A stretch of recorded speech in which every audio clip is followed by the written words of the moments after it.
out. So you should have out a brand new sheet of paper, and not for the people who were here yesterday, but if you were not here yesterday, then you should have out a brand new sheet of paper with your proper heading at the top. I should see your full first and last name in the top right-hand corner of your paper. On the first blue line, second blue line, I should see your date. Today is the 10th of May. If you were here yesterday, it was the 9th. Third line should be the class, 4th hour English. Fourth line should be the title. You can call it Characterization. Okay? Fourth line should be the title, Characterization. Okay, but if you were here yesterday, you have all this stuff already on your paper. You're using yesterday's paper because we already started on it. So I'm just going to run through this part really quickly. Carrie, turn around, please. So here's the objective. ELA students, 9th grade ELA students, will be able to differentiate between types of characters, which are round versus flat, and dynamic versus static. That's what we mean to do. And I'll give you a purpose for this once we get started. Singletary, sit up. Second thing you should have on your paper is the do now. Okay, so the word that we have here was word number 7, elude. Elude is a verb. Okay, we said that it has a physical and a mental action verb, part of speech, and meaning to it. So the physical action verb meaning to it is to avoid or escape by speed, to avoid or escape by cleverness, to avoid or escape by trickery. Here's a sample phrase for you right here, to avoid capture. We said that related to the slavery topic that we've been discussing, which we will continue the notes next week. But the mental action verb meaning to it is to escape the understanding, to escape the perception or the appreciation of. And so you need to take that definition and put it in your own words. Do not use any of those words. Use your own words. If I see it online, if I see it in the dictionary, if it doesn't look like anything a 9th grader would say, you get it wrong. And then put it in a sentence of your choosing. Put it in a sentence. Make it make sense. Again, 12 through 16 are on the board. They're due when? Monday. 12 through 16 are due on Monday. I'm going to show you a video about characterization. It's actually static versus dynamic characters. You're going to take 3 facts from the video and put it on your paper. How many facts do you need from the video? 3. Okay. 3 facts. And I need you to number them. Once you get your 3 facts, you're finished. Charles, sit up, please. You're going to use this information in your independent practice on the story of Most Dangerous Game.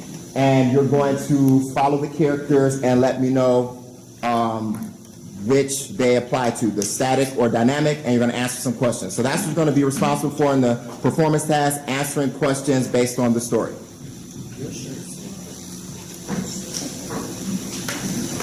All right, 3 facts.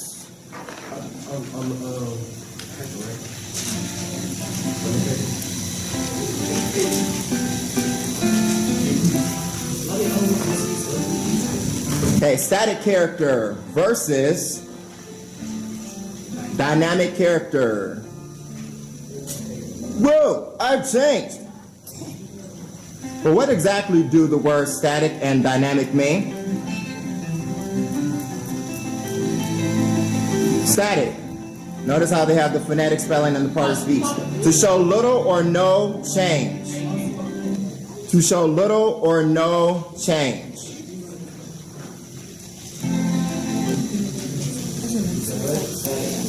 To show little or no change. When you're writing, God bless you, when you're writing these notes, you can use abbreviations or you can use text language. It doesn't have to be the neatest because you're just taking notes. And remember, the way you take notes is you keep that phrase in your mind until you get it down on your paper. Charles, I should see you writing if you want this, but you don't have to take this fact.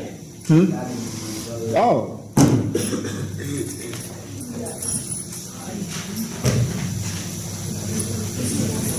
Okay. So we're not going to keep stopping for long, so it's just going to be short, brief periods. So repeat the phrase in your head until you get on your paper if you want it.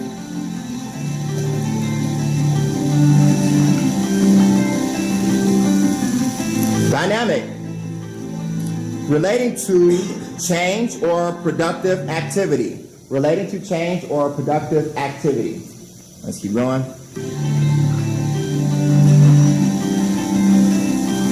Question. So, what do the words static and dynamic have to do with characters in literature?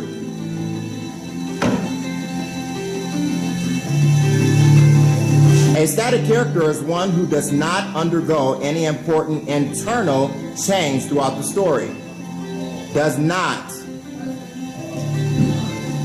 Internal refers to the character's attitude, values, or outlook on life. Okay? A static character is one who does not undergo any important internal change throughout the story. Internal refers to the character's attitude, values, or outlook on life.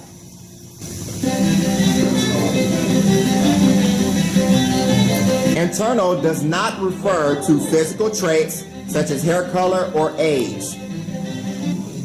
Internal does not refer to physical traits such as hair color or age. Static characters are minor characters or supporting characters. They don't change. Static characters are minor characters or supporting characters. They don't change. Static characters are minor characters or supporting characters. They don't change. Do you remember President Snow from the Hunger Games? Anyone see the Hunger Games? Yes. Okay. I've never seen it before. But so you'll be able to reference what they're talking about. He was just as ruthless and evil in the beginning as he was in the end. Because he remained the same, President Snow was a static character. Dynamic characters start off believing or feeling one way. Dynamic characters start off believing or feeling one way. 3.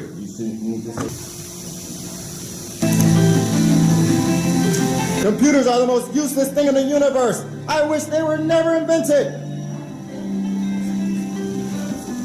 And wind up saying things differently by the end of the story. I've learned that computers are really helpful and make everyone's life easier. I love computers.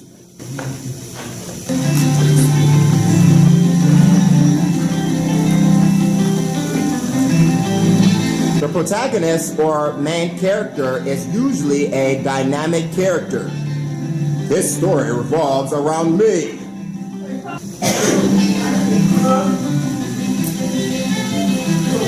Katniss, I think I'm pronouncing her name right, Everdeen is a dynamic character. But how?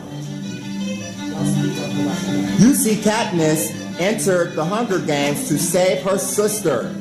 Inside the games, however, she developed the will to rebel against the Capitol. So this is how she changed. She only entered the Hunger Games to save her sister, but then she picked a side. Sorry, Homer.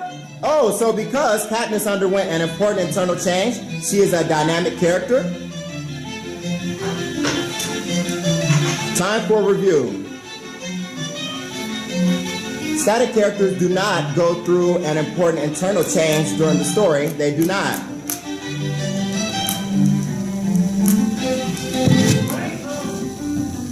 Static characters do not change their attitude, their outlook on life, or their personal values.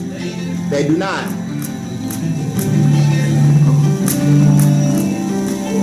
Static characters are there to help move the story forward, but they do not change in process. Do not. I'm not sure why I hear voices. One, number 1. Dynamic characters go through an important internal change during the story or novel. Charles, your eyes should be up here. Karen, your eyes should be up here.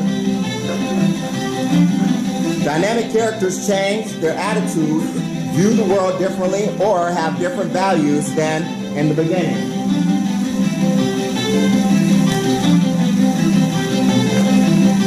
The protagonist or main character is usually a dynamic character.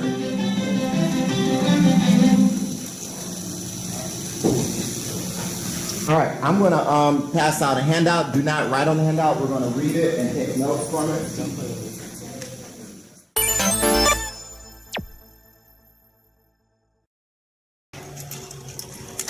All right, so you should have out your notes from this objective, and we've taken notes on everything under characterization.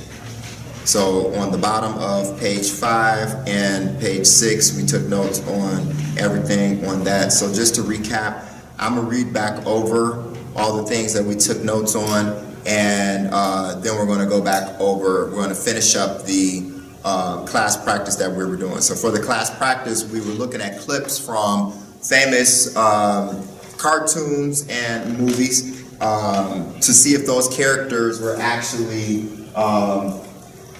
round or flat, meaning, was their personality completely developed for us, or just was it like, were they kind of like a minor character? And then as far as the plot went, were they static or dynamic? Did they end up changing by the end of it, or did they stay the same as far as their mentality? So I'm at the top of page 6 where it says the central character.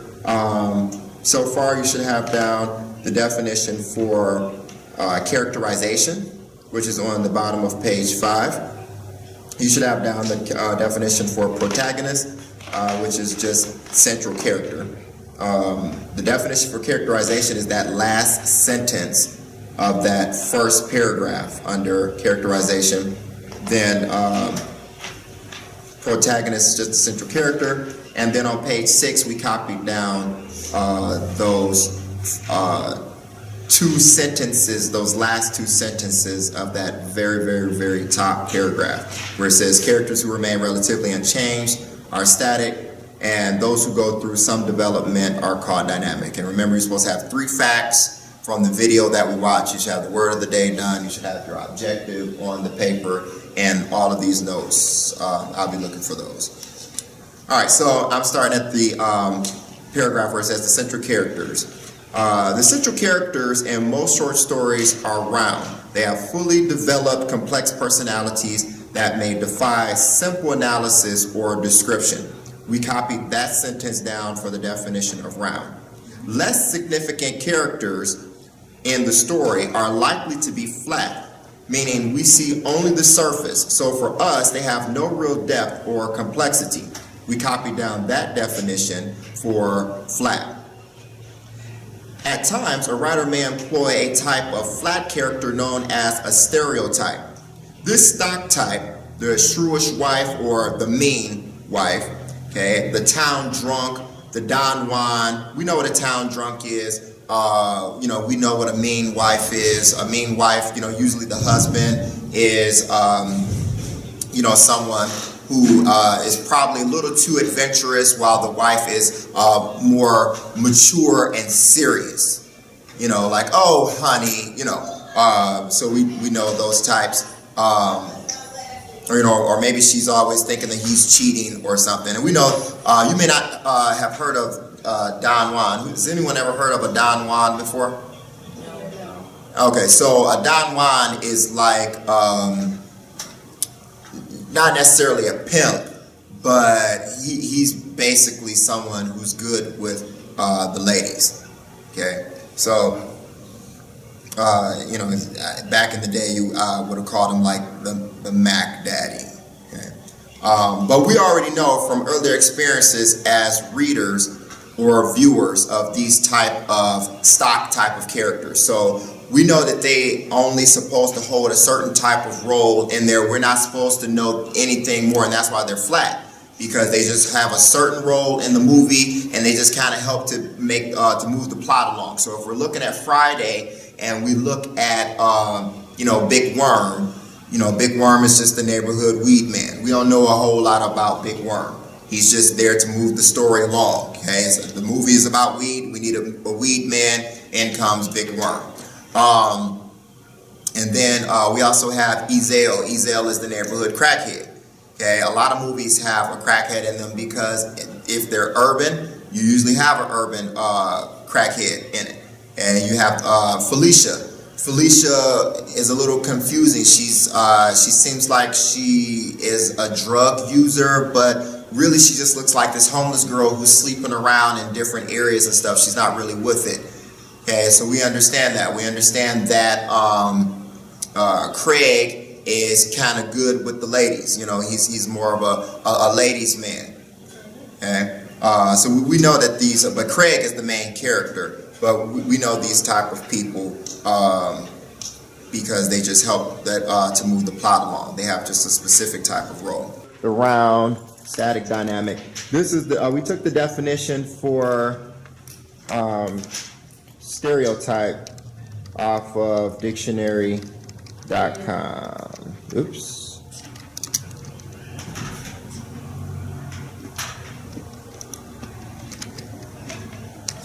And we said that more specifically, a stereotype is one that kind of typecasts generalizations of a few on the majority of a certain class or type of people, certain race of people. So we might take one characteristic that is prevalent in a few people of a certain race, and we will apply that to the entire race for some reason, and that's not accurate. So we will call that a stereotype. So we copied down number 4, the sociology definition of stereotype. So this is still stereotype, it's just the sociology definition, meaning this is how it relates to us and when we socialize with one another in everyday life. So, all right, so I'm reading where it says writers develop. So writers develop their characters in a number of ways.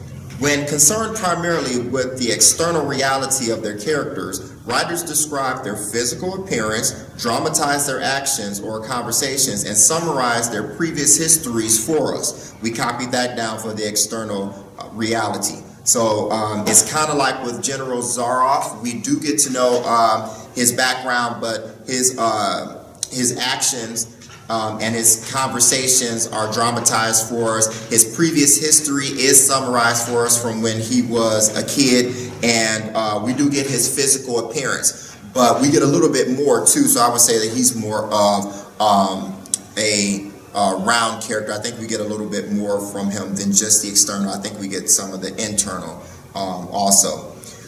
In portraying the external reality, writers give us what other characters in the story see, hear, and know about the character. And this is true because when they describe General Zaroff's appearance, it was as he looked coming down the stairwell when Ransford was walking into his mansion. However, in most short fiction, writers also penetrate the minds and hearts of some characters, particularly the protagonists, to show their inner reality, the thoughts and feelings of which others in the story may be unaware. This portrayal of inner reality is often more complex and more central to the major concern in the story than external reality. In fact, there may be a large difference between the two, a discrepancy between what characters appear to be and what they finally know him or her to be. So the inner reality would help us to find more of a theme for the story. So an overall main idea for this story. So every story has to have some type of a main idea. What's really the meaning behind all of this? Where is this going? And we look into the inner reality of the characters in order to get to this to this thing. And we said that the discrepancy between the inner reality and I need more eyes. Please excuse the interruption. Mr. Mobley, please report to the main office. Mr. Mobley, please report to the main office.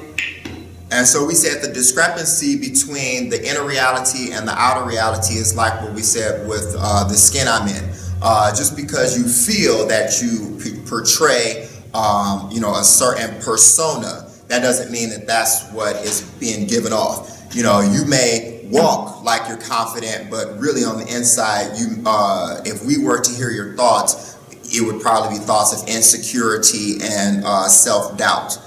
So those would be the discrepancies between the external that we see and then the inner reality. And we've encountered this before. We encounter it all the time, especially in high school, because we know that people put on when they come to school because they want a certain image. Okay. I continue reading. Our perception of this difference results from dramatic irony, in which writers allow us to know more about their characters than the characters themselves know. And so we know that irony is when something happens that is really not supposed to happen, or you expect one thing and you get another. And dramatic irony is when the reader or the audience knows one thing that the characters on stage or the characters in the story do not know at that moment.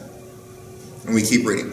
Not all short stories focus exclusively on one protagonist, of course. And I think that's kind of the dynamics in The Most Dangerous Game. I think General Zaroff and Rainsford are both main characters. I think protagonist would be more of the positive central character, and then you could also have this negative central character who would be called like the antagonist, who would be like the villain, but they're still like a main character. And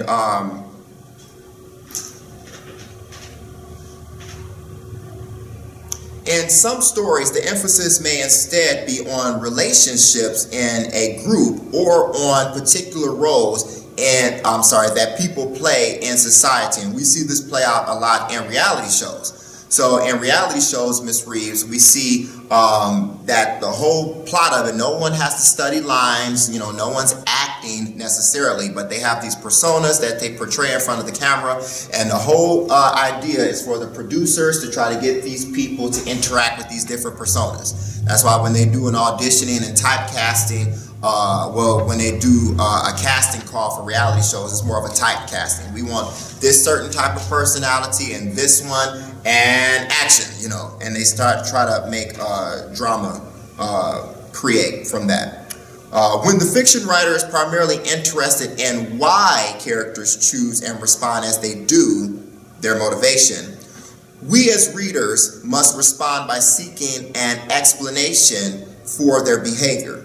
On the other hand, if the writer's main intent is to explore relationships among characters as they interact in groups or in socially defined roles, our emphasis as readers must be to understand that outer reality. Of course, many stories approach characters from both. I think that should be both of these directions. So when we talk about motivation and we copy down the definition for that, we want to know, why did the character choose to do what they did? And it's so much more interesting, especially when you're watching like a thriller type of story. Why did they choose to go down that basement? Don't open up. Why is she doing that? It's always so much more interesting when you're watching a mystery, because it keeps the suspense growing and it builds anticipation. You really want to know why. Why would they do that?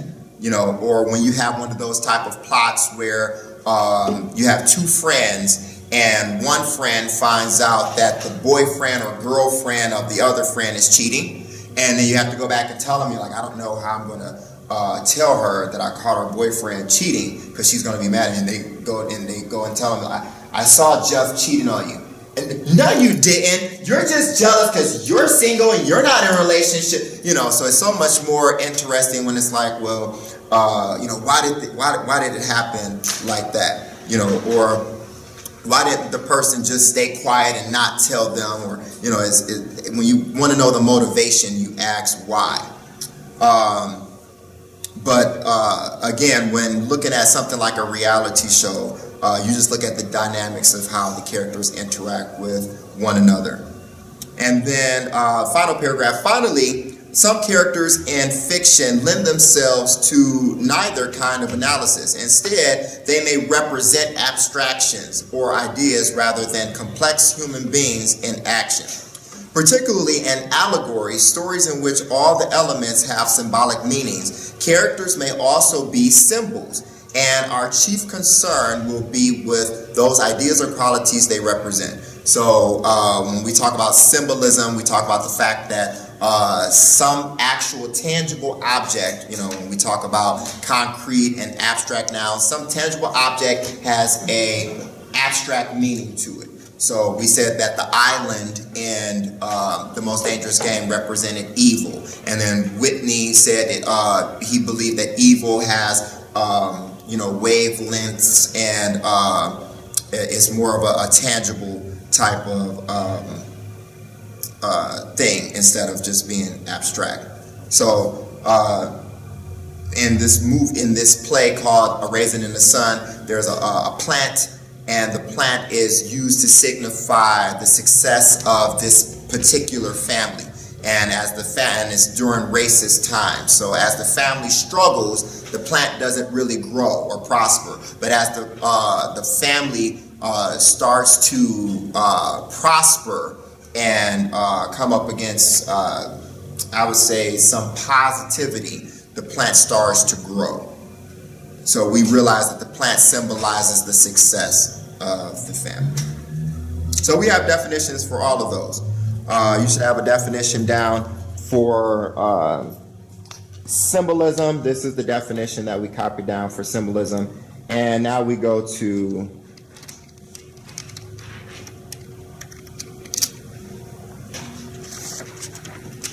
the clips that I wanted to show. So we copied down this definition for symbolism. We only copied down the first sentence here for symbolism.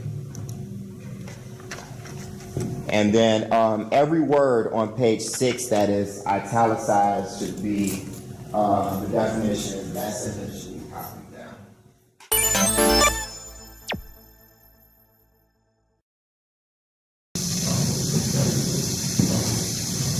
Oh, here we go. The mistake was Lord Palmerston. Hit the elder. Lord Palmerston. Hit the elder. Okay, you asked for it, Bugs. Oh my gosh. We're being your life. Yeah, that's right. Sure. Hi, Homer. Since they made me stop drinking, I regained my balance and diction. Observe. With only wine, I'll go crazy. I'm just saying that when we die, there's going to be a planet for the French, a planet for the Chinese, and we'll all be a lot happier. Okay, and so we said that this is Barney from The Simpsons. So put on your paper, Barney from The Simpsons, and let's label him. We said he was round or flat? Round. Flat. We said he was flat. So he's flat. We don't really get to know a lot about Barney. It's not his show. We see his last name is Gumbel. What's the name of the show? The Simpsons. It's not his show. We don't get to learn a lot about Barney because it's not his show. So he's flat. And usually flat characters, we don't know if they become static or dynamic. We don't know if they change, Angelique, because we don't know what their personality is in the first place. He did go through this little period right here where he had stopped drinking for a second. He joined like NASA or something like that. So I guess he was a little dynamic in this episode, but for the most part, he serves one purpose, and he is what? The stereotype. He's the town drunk, right? Okay, so put that down for Barney. He's the stereotype. He's the town drunk. Okay. Then we discussed Chelsea from That's So Raven.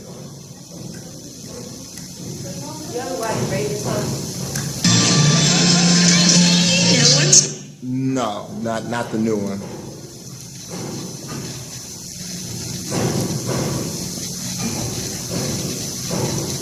Sing. You trying to get a groove going with the music you gave me. Do not question your queen. Now return to your castle of funk and get the genie with it. You got problems. I had a dream. A dream called The Pitiful Joyless Life of the Urchin Chimney Sweep Children of London. But that dream has been turned into a nightmare by...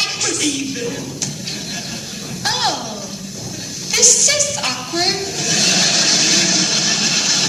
Hey.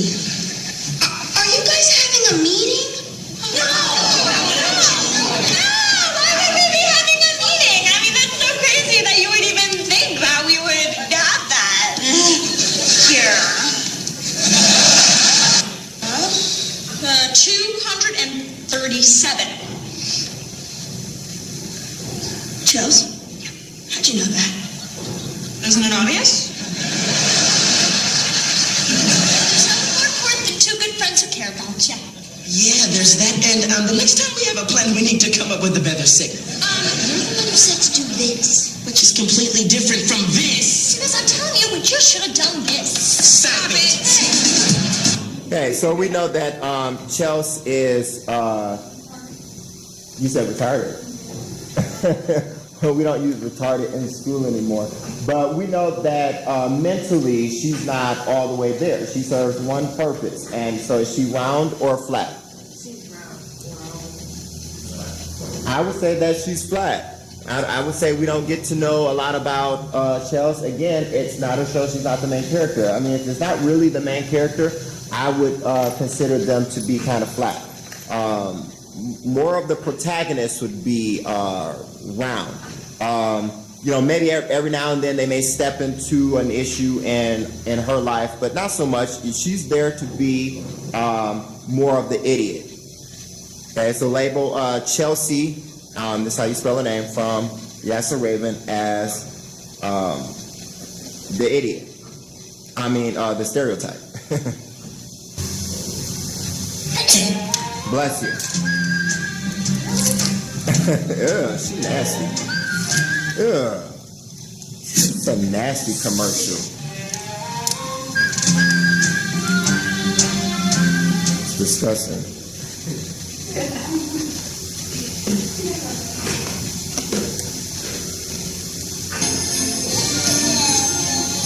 Which one can I open first? Let's let Molly open one.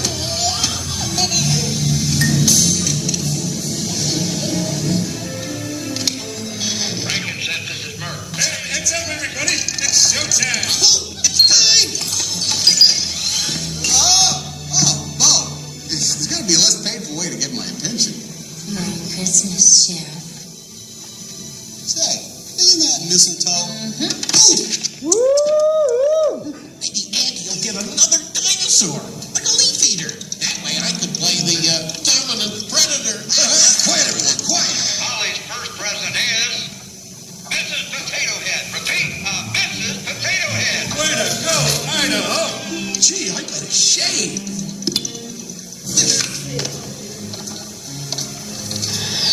Come in, Frankincense. Andy is now opening his first present. Buzz Lightyear, you are not worried, are you? Me? No. Large box. Are you? Now, Buzz, what could Andy possibly get that is worse than you? Okay, the movie here was Toy Story. Put that in your notes. And the character is Woody. Put that in your notes if you didn't get it from last time. Not sure what we're doing over here, Miss Price. So we said that Woody is round or flat? Round. He's round. Okay, we get to know a lot about Woody and how he thinks. He's very jealous of Buzz Lightyear. But since he's round and we get to know a lot about him, we can tell whether he was static or dynamic. So did he change by the end of the movie? He did. He was dynamic, right. He ended up changing because he ended up welcoming, as we see, Buzz into not only Buzz, but the new puppy. You know, he's like, are you honestly worried? You know, no one can be more annoying than you. So he's not intimidated anymore because he knows that this is going to be a process for birthdays, for Christmas. Obviously, there were plenty of toys there before he got there.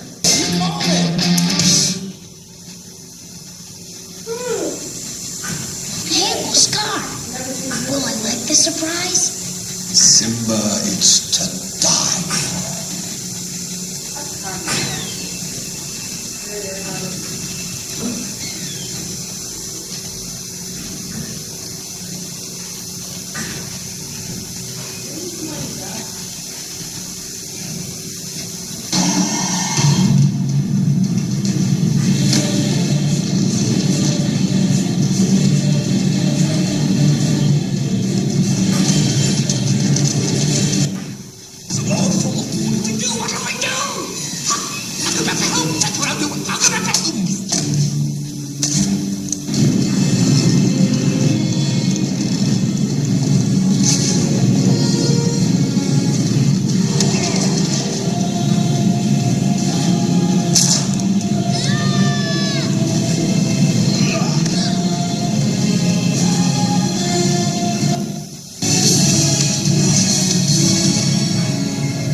Okay, so this one is about Simba. Put Simba on your paper, S-I-M-B-A. And Simba, is he round or flat? He's round. He's the main character in this. And so is he, we got a lot, we saw him grow up completely. And so is he static or dynamic by the end of it? He's dynamic. He's dynamic because we see him as this frail little scary cub. Yeah, and Mufasa is the father. So we see him as this scary little, fearful cub, and he grows up into being the king, and he goes back and wins his title as king from his uncle. Our last character is Craig. I don't know, it sounds like machine guns. Oh, Lord. Mama, where Greg at? I don't know. There's Joanne. Go ask her if she's seen that. Look like a bomb. Joanne, you see Greg and Smokey in there? I thought they were over there. Debo, you see Greg and Smokey around here? Earlier. What'd she say? She ain't seen him and Debo ain't seen him neither. You see why I said you have to tell us before you leave the house? Look at your face. Look at your face. Okay. No, look at your face. Who do you think you are? Bitch. And I ain't trying to fight you, Debo.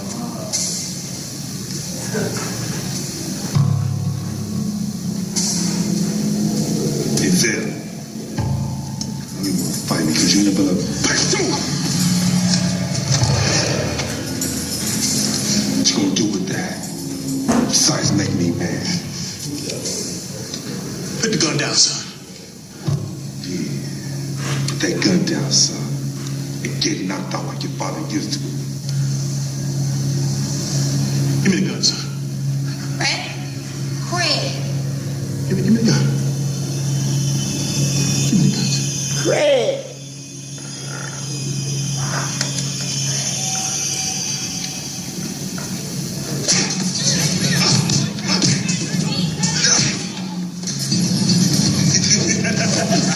That's all you got.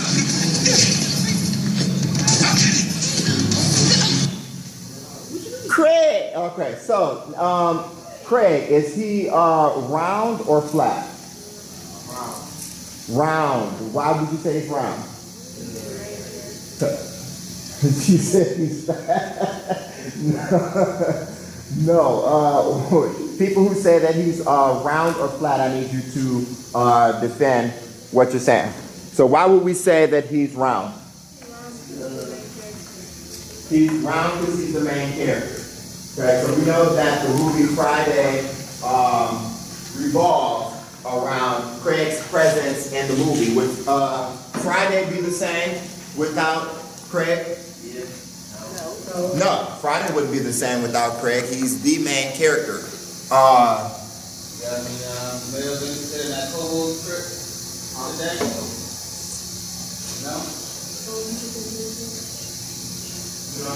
You doing all right? I feel you. So we know that Friday can't go on without Craig, but it can go on without Debo because they have had a Friday without Debo. It can go on without Smokey. They've had a Friday without Smokey. It can go on with other characters, but it can't go on without Craig. So he's round. We get to know a lot about his personality. We get to know the way that Craig thinks, what he likes to do, where he works at. We get to know a lot about Craig, especially as the movies go on.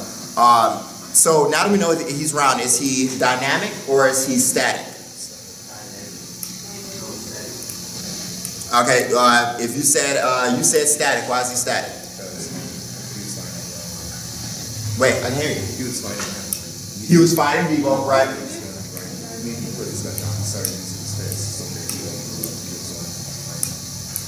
Oh, okay. You said he's static because instead of choosing not to fight, he still chose to be violent. Though he didn't use the gun, he still chose to be violent. Okay, so that kept his personality the same. Who said that he is dynamic? What's the difference? Dynamic means changes, static means don't change. Right, so dynamic means that the character's personality changes, and static means that it doesn't change. So usually when we read stories, the main character, the whole purpose of the plot is that there's some type of a main idea or some theme, and usually the main character has learned the purpose of that theme by the end of the story. So usually they change by the end.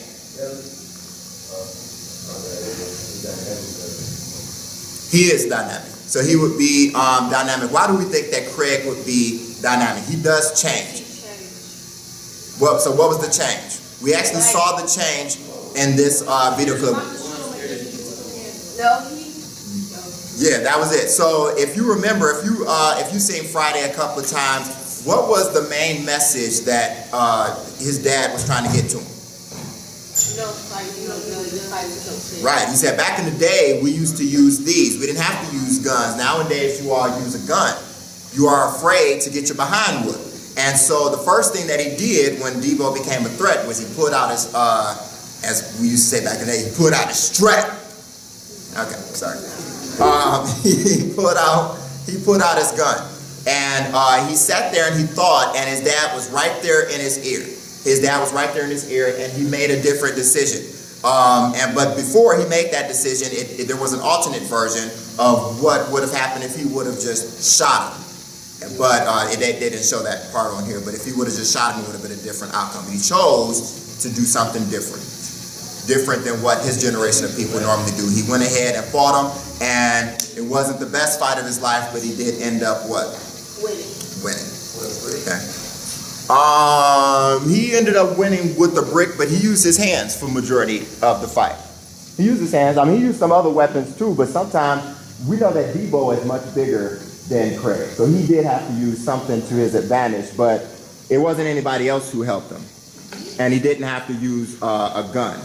He went through the fight. All right, so label Craig as dynamic.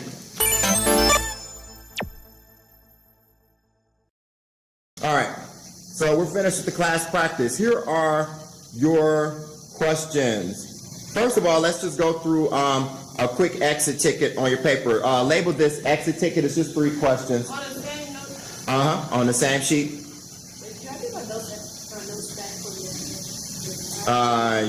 You turned them in? Okay. I'll give them back to you. All right, let's just do a quick check for understanding, because that's what we do at the end of the class practice, is make sure you understand, especially when we have someone say, what's dynamic? No offense. All right, so the first question is, what is characterization? Is it the method by which writers, A, create, reveal, and develop personalities? Or is it the method by which writers, B, create comparisons using like or as? Or is it the method by which writers, C, create the main idea or learn or lesson learned? Which one? Shout it out. A. How many people says A? 1, 2, 3, 4. 4 people says A. Does someone want to pick a different one? Or both of those 3? Anyone want to pick a different one? Someone say me or okay. So I didn't hear anyone else say anything else, so we'll go with A. It is. Characterization is the method by which writers create, reveal, and develop personalities. Okay, so number 2. What is a static character? Is it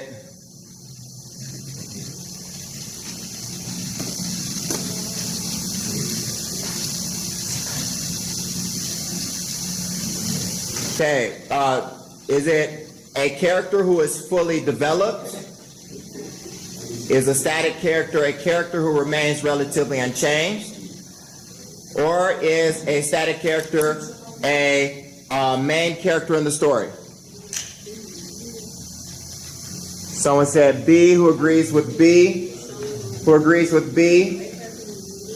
And by show of hands, who agrees with B? It's a character remains relatively unchanged. 1, 2, 3, 4, 5, 6, 7.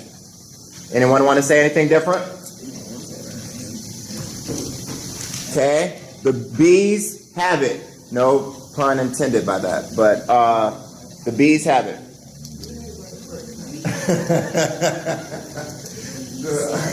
So write this down. A static character is a character who remains relatively unchanged. Just a character who remains relatively unchanged. A static character. Just cross that.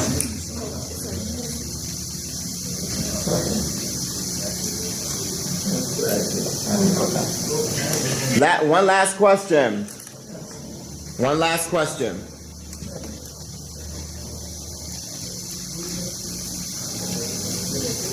Three. What is a flat character? Is it one who is disliked most by all the other characters? Is a flat character one who is significantly involved in the story?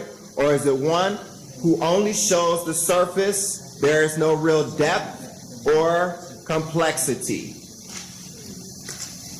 Which one?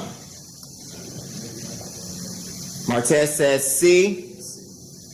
Was that you, Martez? Okay, so it's Martez, Radway. Who else wants to vote for C? Hold on, 1. Oh, it's C. Okay, that's 3, 4, 5. Anyone else want to vote for C? 6, 7. Okay, the C's have it. So write that down. A flat character only shows the surface. There is no real depth or complexity. A flat character only shows the surface. There is no real depth or complexity.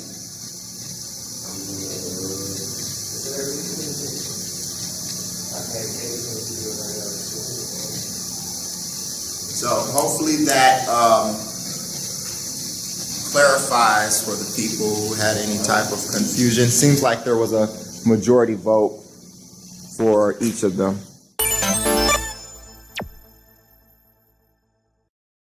Okay, so students will open their orange language of literature textbooks to page 48 and read about General Zaroff's persona and answer the following questions. Number 1 says, is General Zaroff round or is he flat? And I would just, yeah, you can answer in complete sentences. No, you're answering on the same page. Okay, so now I have multiple questions here for you. Yep, you can work together. So I'm just going to run through the questions real quick, and then I need you to read 48 silently, so tomorrow you'll be prepared to answer these. And then we'll finish the story on Friday. It says, use pages 44 and 48 to describe the external reality, appearance, actions, and at ages 5 and 10, career and, wait a minute. I'm sorry, that should be actions, comma, at ages 5 and 10. So those are the type of actions you're describing. I'm sorry. So use pages 44 and 48 to describe his external reality, his appearance, his actions at ages 5 and 10. Use that page to describe his career and his wealth, General Zaroff. It says use page 48 to describe his inner reality. A says he believes God did what? B says I think that should be, I should have proofread this, I'm sorry. His interests were always where? Why was he bitterly disappointed? Is C. And D is why does he enjoy the problems of the chase? E. What is his greatest bore? 4 says what is his motivation? We've talked about motivation. And the last one, 5, says, what is the discrepancy between what he appears to be and what we finally know him to be? Okay, so we got 3 minutes. You'll do these tomorrow, but start rereading page 48 silently. Page 48 of the orange book. Reread it.